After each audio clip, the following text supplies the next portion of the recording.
Hi everybody, we are Elder and Sister Armitage and we are currently serving in the Budapest Mission in the lovely city of Sopron. Today we're going to be talking about the 10 apps that have been the most useful for us here on the mission. Hopefully they're apps that you would use on your mission. They've been great for us. What's the first one, Kate? The first one is called Translator. Obviously, we have needed that here in Hungary as we are still learning the language or attempting to. So the first one's called Translator, and it's great for communicating when you really don't know the language. Yeah. Not only does it translate text, but it also has a conversation mode, which when you speak into it, it will translate it and it does it in real time, which is really helpful. Yeah, we actually use this all the time when we're in our meetings. We'll just pull it up in church and we turn it on and it will translate real time. It's not always accurate. We find that it's more accurate with the Hungarian native speaking members than it is with the younger missionaries, but we can get the gist of the conversation going on. So we prefer to use this instead of having the missionaries just translate to us. We just find that distracting to everybody around us. Yeah, yeah, definitely, as she said, when the Hungarians are speaking, you can get the majority of what's going on. All right, Kate, what's number 2? Google Translate. Great. So Google Translate is another method that we have to translate. Great thing about this one is the camera feature, which allows you to translate menus, signs, and other texts instantly just by pointing your phone at it, and it's been helpful. That has been so helpful. When we go to the grocery store, just for an example, when I go to buy flour, there are so many different kinds of flour. In fact, we just got the wrong kind the other day, and everything that we made just tasted horrible.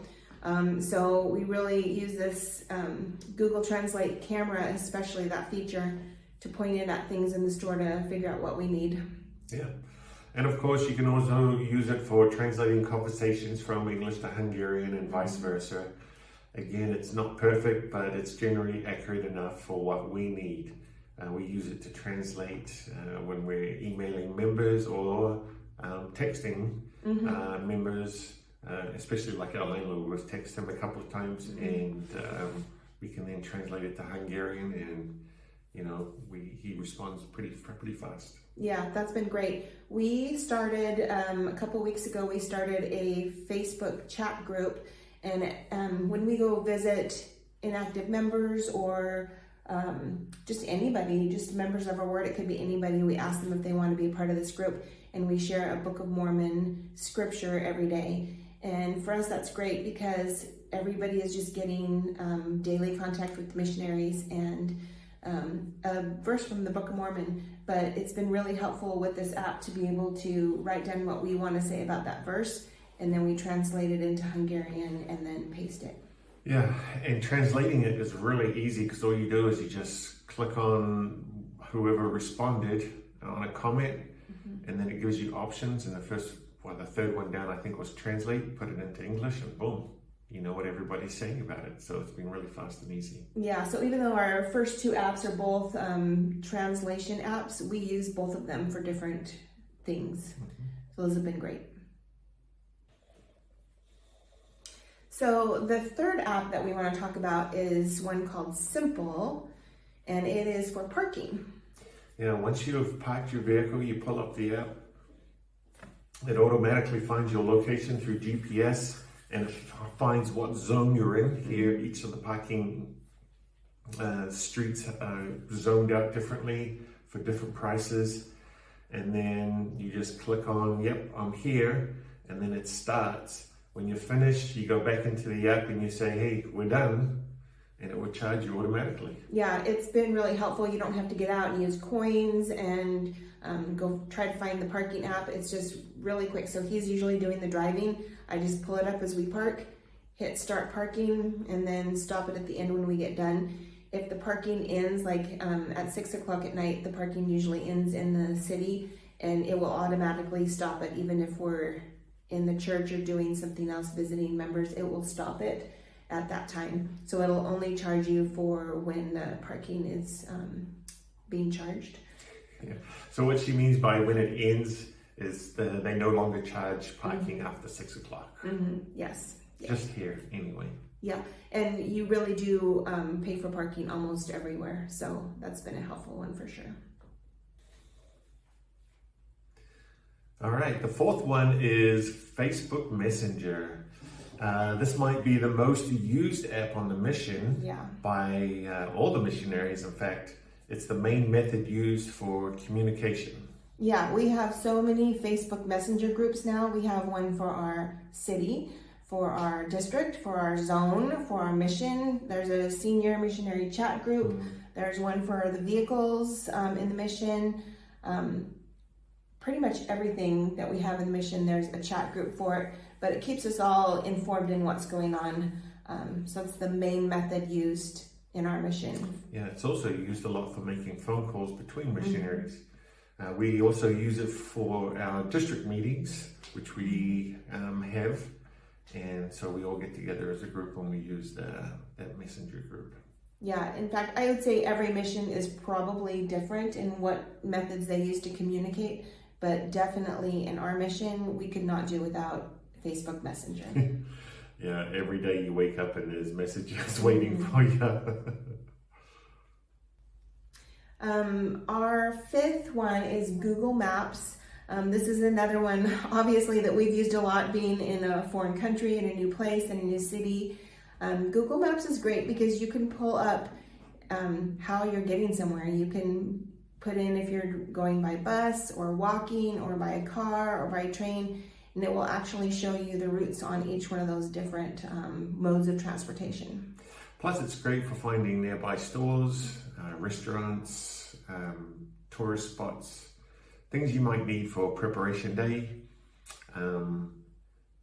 Just things that just help you out on a daily basis. Yeah, in fact, we just used this the other day. We've been going on long walks every morning, and we will just take new trails and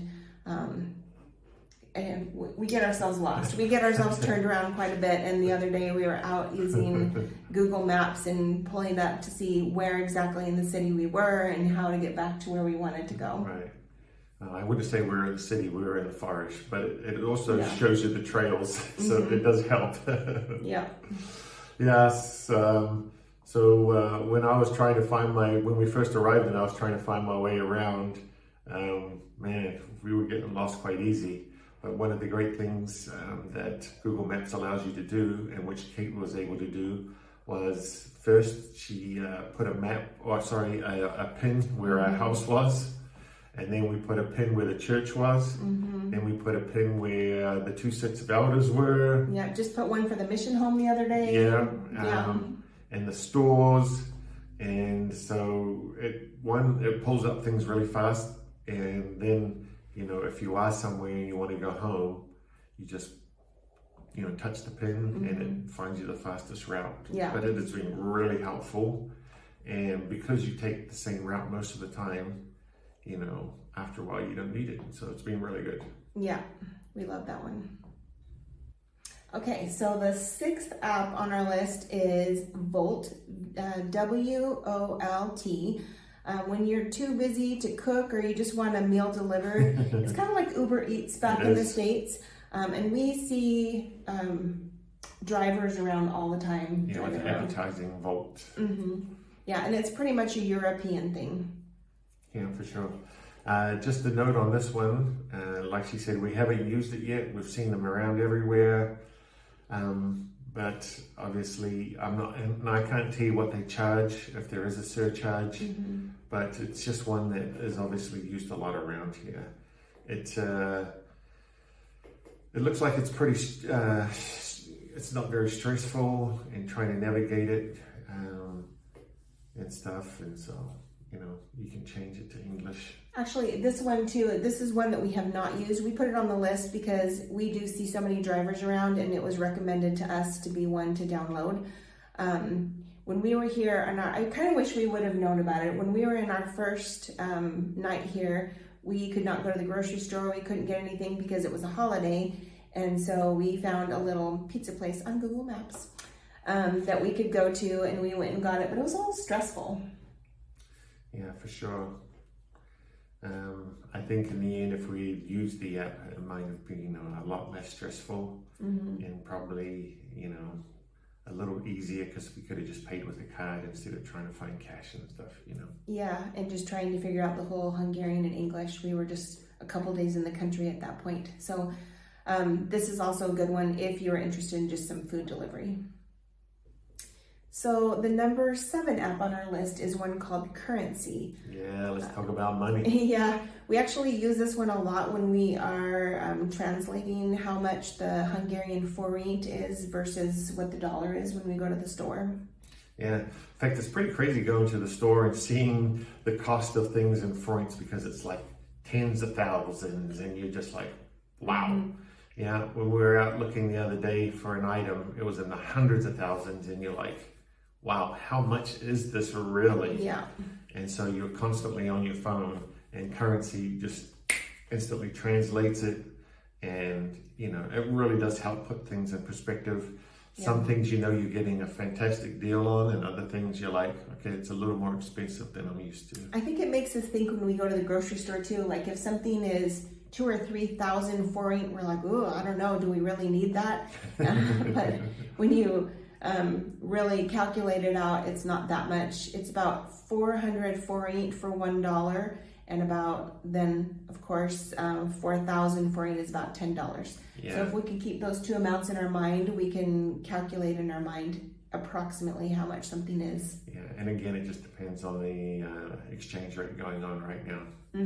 But this app is very helpful. Yeah. So number 8, I'll just quickly talk about. That one is Duolingo, and I'm the only one that used that one. About, I guess a few months before we came out on our mission, I downloaded that one, and it's a language learning app. And they do have a paid version and a free version. I only used the free version, and then if you make so many mistakes, it kicks you off until, I guess until the next day, until you can earn your little hearts back. So I would do that until I made so many mistakes, and then I would just wait. So actually, once we started really tutoring with somebody from the MTC, I didn't use that one as much anymore, but it was really helpful for just basic greetings and words at the beginning. So Duolingo is a good one if you're going to a foreign mission. So number 9, we're almost getting there. 9 is LDS Tools.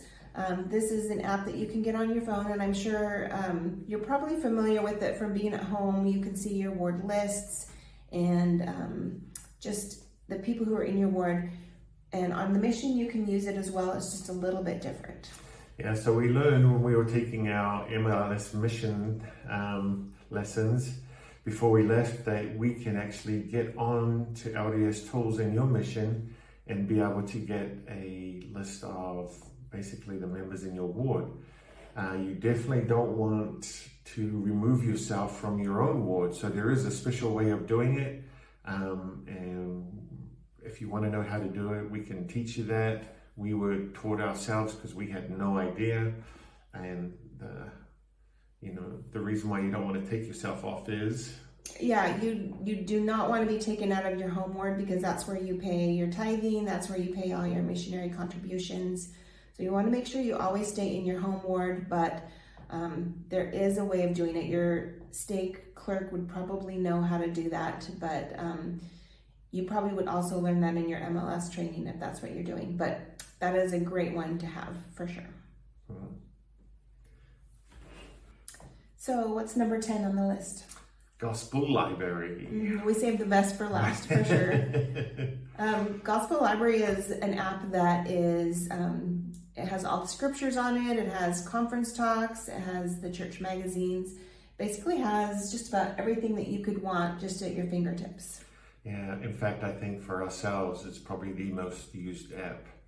And the reason being is because when we were taking our MLS mission training, when we were taking our MLS trainings over Zoom, before we came, our instructors were so helpful teaching us how to use the Gospel Library. In fact, we didn't even know how to use 1% of the Gospel Library. The only thing I think we ever used it for was reading, or looking up scriptures, or you're looking up the talk, or just whatever is going on for Sunday school or for Elders Quorum.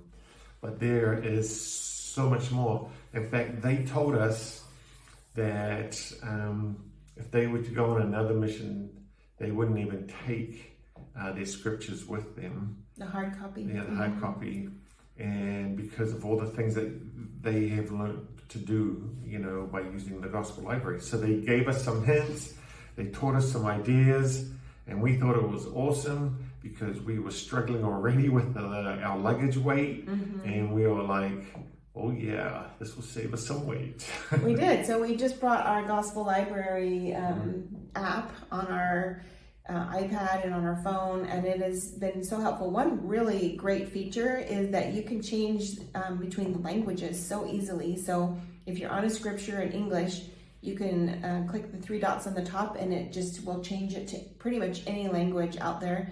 So we change it over to Hungarian and we're able to cut and paste and share scriptures that way. Yeah, plus when you get out on your mission, you'll have Book of Mormons in Hungarian and Bibles already in Hungarian. So, if you want to switch back and forth, you can do that easily also just by, the books that are already available for you. Yeah, in fact, there's so much on the Gospel Library that we want to do another video in the future just on some of the features of Gospel Library that we've learned about that have been so good.